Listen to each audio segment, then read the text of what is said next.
Assalamualaikum warahmatullahi wabarakatuh. Bismillahirrahmanirrahim. Alhamdulillahirrabbilalamin. Bersyukur kepada Allah subhanahu wa ta'ala dan berselawat kepada baginda Rasulullah sallallahu alaihi wasallam dengan ucapan Allahumma salli ala Muhammad wa ala ali sayyidina Muhammad. Rabbi shrah li sadri wa yassir li amri wa hlul 'uqdatam min lisani yafqahu qawli. Alhamdulillah, di kesempatan ini kita berjumpa lagi di dalam keadaan sehat walafiat. Semoga saja kebahagiaan dan kesehatan dan keselamatan dan kesejahteraan menyertai kita semua, amin ya rabbil alamin. Pada pembahasan ini saya mencoba untuk membahas tentang pelaksanaan penyembelihan hewan kurban, karena ada beberapa cara yang harus diperhatikan di dalam prosesi penyembelihan hewan kurban agar sesuai dengan syariat Islam. Sehingga niat kita yang sudah ditunaikan tidak sia-sia. Namun sebelumnya, bagi teman-teman yang baru menemukan channel ini, alangkah baiknya tolong subscribe terlebih dahulu dan jangan lupa aktifkan notifikasi loncengnya untuk mendapat video baru dari channel ini. Seperti apa keterangannya? Yuk ikuti saya sampai selesai agar tidak gagal paham.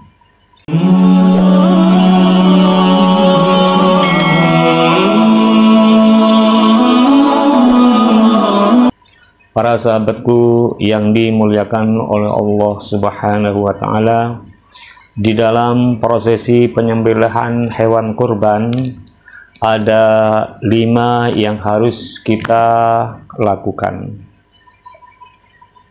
Di antaranya bismillahirrahmanirrahim, wa yustahabbu, dan disunahkan inda dzabhi, ketika menyembelih kurban, khamsyatu asya'ah, apa itu 5 perkara.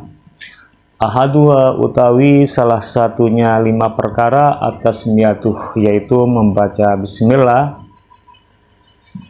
Disunahkan ketika menyembelih korban itu ada 5 hal yang harus kita lakukan.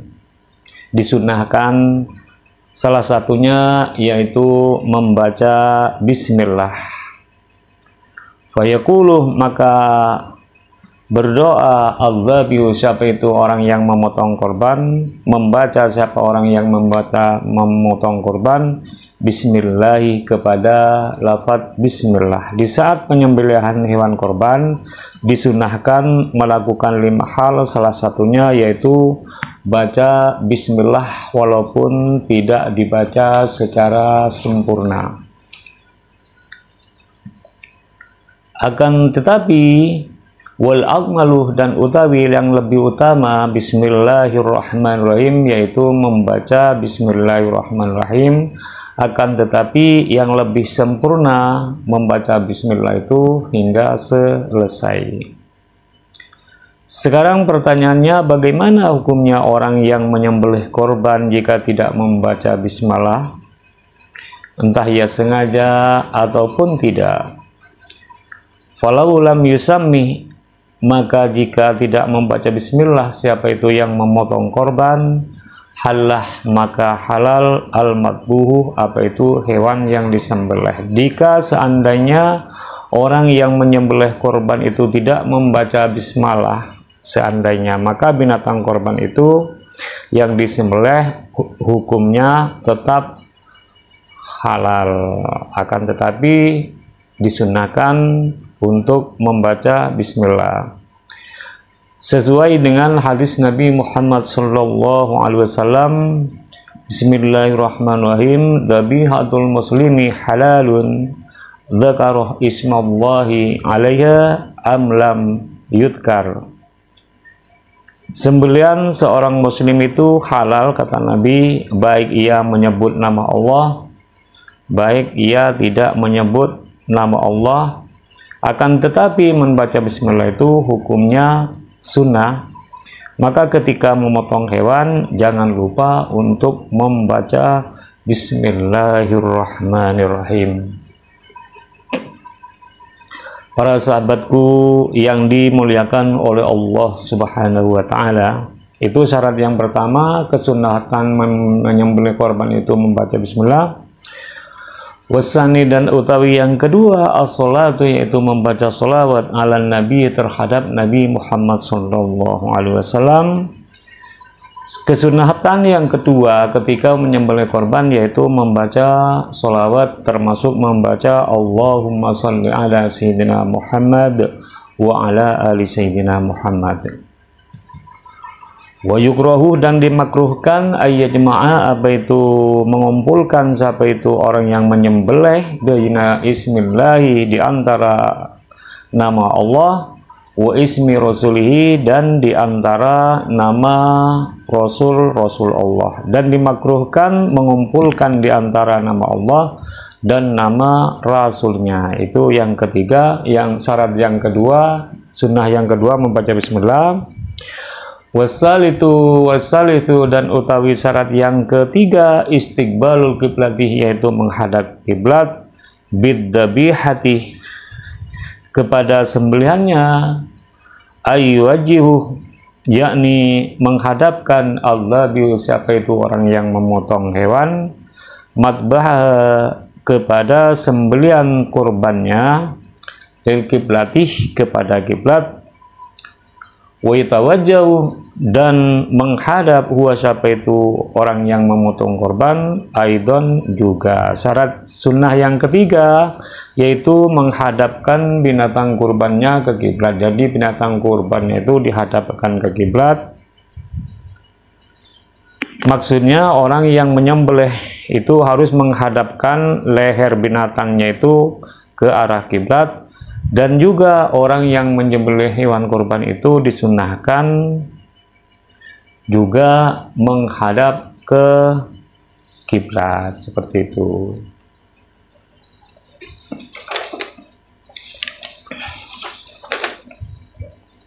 Maka dari itulah orang yang memotong hewan kurban alangkah baiknya mencari orang yang mengerti di dalam ilmu agama. Jangan sampai asal bisa memotong hewan saja. Itu syarat yang ketiga, kesunatan yang ketiga. Warabi'uh, dan utawi kesunatan yang keempat, at-takbiruh, yaitu bertakbir, ay qabla tasmiyati, sebelum membaca bismillah, au ba'da, atau sesudah membaca bismillah, bertakbirnya tadi salasan 3 kali, kama seperti sesuatu kolah yang telah menuturkan Al-Mawardi, siapa itu Imam Al-Mawardi. Syariat yang keempat, orang yang menyembelih korban itu disunahkan untuk bertakbir. Takbir itu sebelum baca bismillah atau sesudah membaca bismillah. Takbirnya seperti apa? Allahu Akbar, Allahu Akbar, Allahu Akbar, la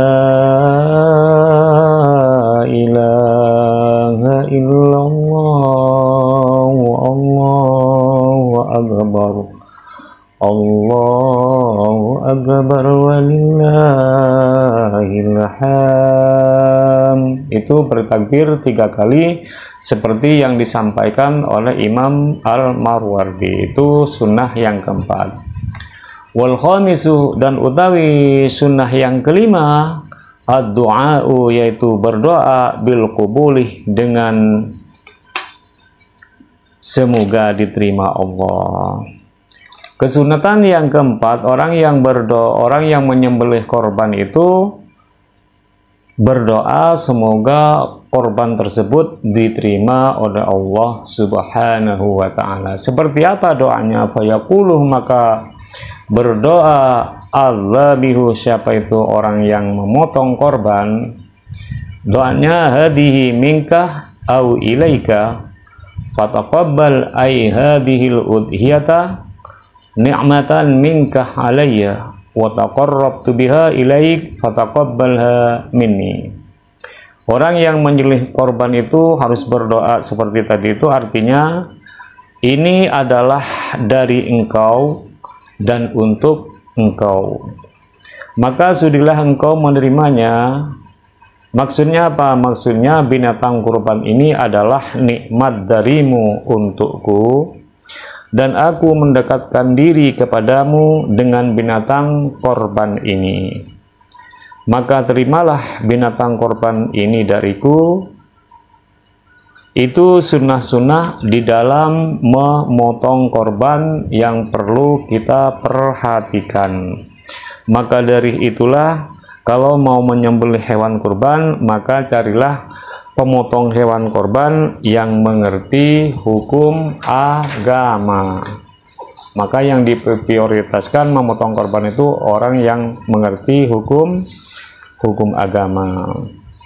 Sebaliknya, bagi pemotong hewan kurban yang tidak tahu hukum agama, sebaiknya ia mengalah saja dan berilah kesempatan ini dulu ke orang-orang yang menguasai ilmu agama. Para sahabatku yang dimuliakan oleh Allah Subhanahu wa Ta'ala, sekarang bolehkah memakan daging korban dari orang yang berkorban? Orang yang berkorban itu apakah boleh memakan daging korban tersebut? Jawabannya adalah wala yakuluh, dan tidak boleh makan al-mudahhi, siapa itu orang yang berkorban, syai'an kepada sesuatu minal udhiyati dari hewan korban, al-manzurati. Jadi orang yang melaksanakan korban tidak diperkenankan untuk memakan apapun dari korban yang dinadari, walaupun hanya sedikit. Jadi korban yang dinadari itu, maka orang yang berkorban itu walaupun sedikit itu tidak boleh memakan dagingnya. Bal tajibuh, melainkan wajib alaihi terhadap itu mudahhi atau soduku, apa itu mensedekahkan, bijami lahmiha kepada semua dagingnya kurban. Bahkan ia wajib mensedekahkan semua dagingnya kepada orang fakir, miskin, atau kepada yang lain. Itu kalau korban yang dinadari, maka orang yang berkorban itu tidak boleh makan.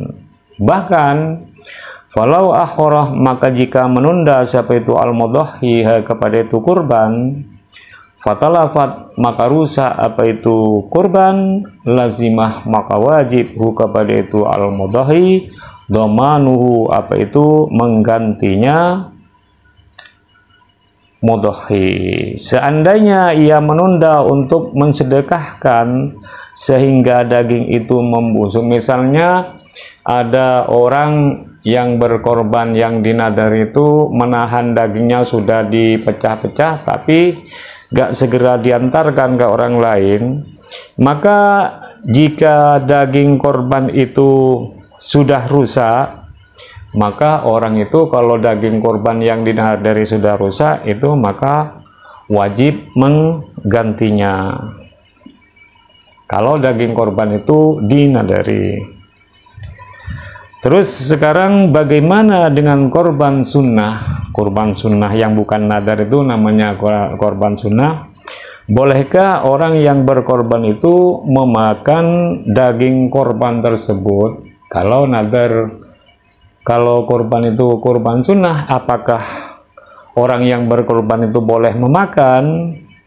Jawabannya adalah wayakuluh, dan memakan siapa itu orang yang berkorban, minal udhiyati dari korban, al-mutatawwi'ih yang disunnatkan, biha kepada itu udhiyah, salasan kepada sepertiga, alal jadidi menurut kaul pendapat Imam Syafi'i yang baru. Ya, diperkenankan memakan sepertiga dari daging binatang kurban yang sunnah menurut pendapat al-jadid. Jadi kalau misalkan korban itu korban sunnah saja, maka orang yang berkorban itu boleh memakan sepertiga dari dagingnya, tidak apa-apa. Wa ammat thulutsani, dan adapun 2/3, faqilah, maka dikatakan yatasaddaqu, bersedekah, mensedekahkan siapa itu al-mudhahi, bihima, kepada itu 2/3, warajjah, dan mengunggulkan hu, kepada itu qaul An-Nawawi, siapa itu Imam An-Nawawi, fi tashihin tanbih, di dalam kitab Tashihun Tanbih.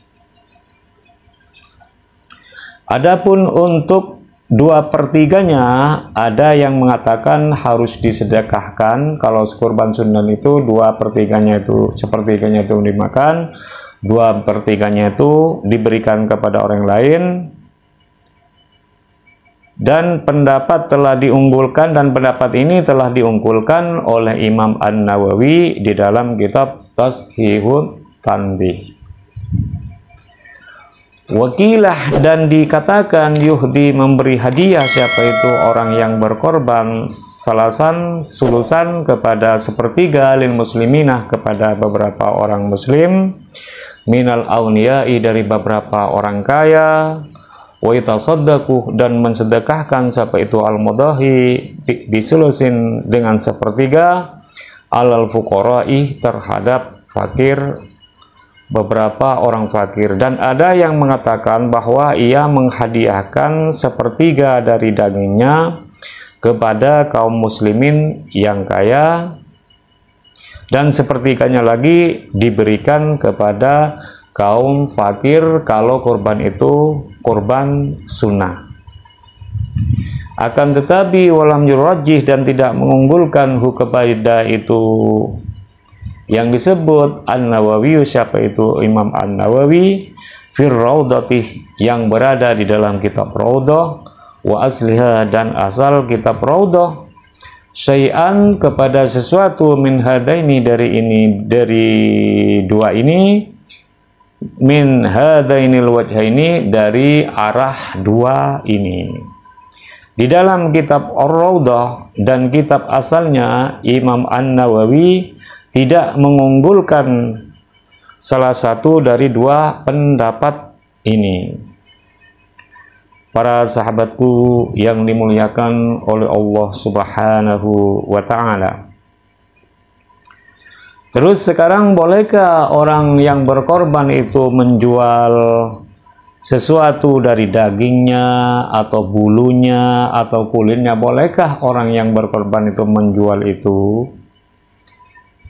Wala yabi'uh, dan tidak menjual siapa itu al-mudhahi, orang yang berkorban, ay yahrumu, yakni haram, alal mudhahi, terhadap orang yang berkurban, bai'u syai'in, apa itu menjual sesuatu, minal udhiyatih, dari kurban, ay min lahmiha, baik, yakni baik dari dagingnya kurban, au sya'riha, atau bulunya korban, au jildiha, atau kulitnya korban. Dan orang yang berkorban itu tidak boleh menjual sesuatu dari korban tersebut, seperti menjual dagingnya, seperti tidak boleh menjual bulunya, seperti tidak boleh menjual kulitnya, karena itu hukumnya menjual itu hukumnya haram.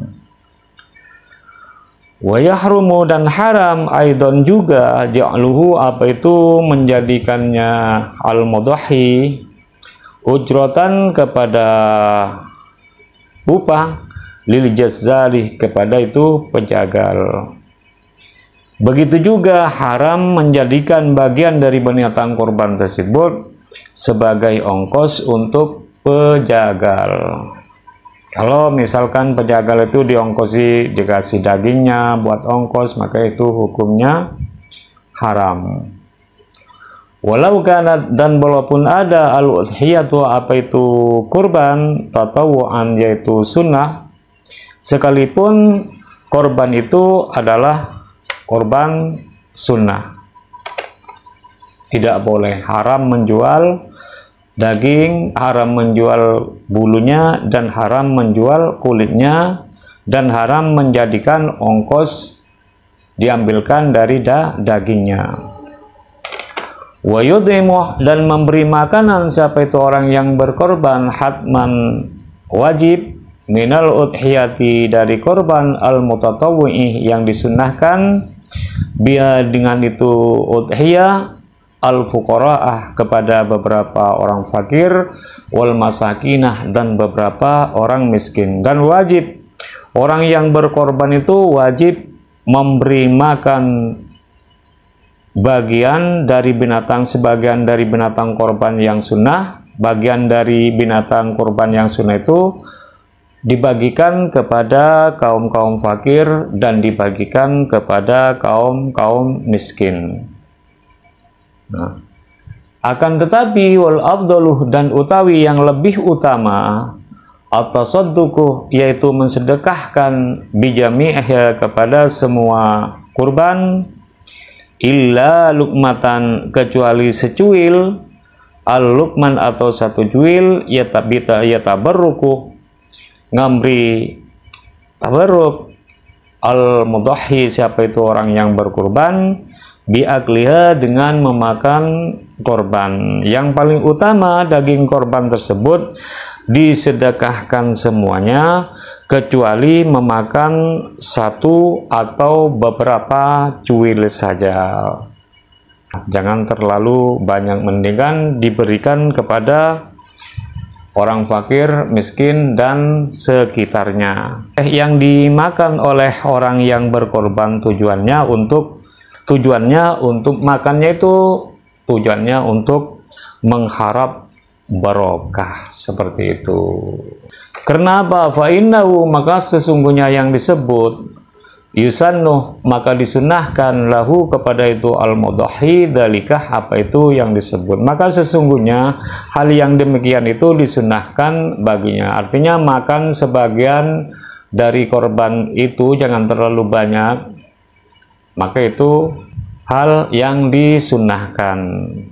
Wa idza akalah, dan apabila makan siapa itu al-mudahhi al-ba'dah, kepada sebagian, wa tasaddaqu, dan mensedekahkan siapa itu al-mudahhi bil baqi, kepada sisanya, hasalah, maka berhasil lahu, kepada itu al-mudahhi sawabut tadhiyati, apa itu pahala berkorban, bil jami'i, dengan semuanya, wat tasadduqu, dan bersedekah, bil ba'di, kepada semuanya. Ketika ia memakan sebagian dan mensedekahkan yang lainnya, maka ia telah mendapatkan pahala berkorban semuanya dan mendapat pahala sedekah sebagian saja.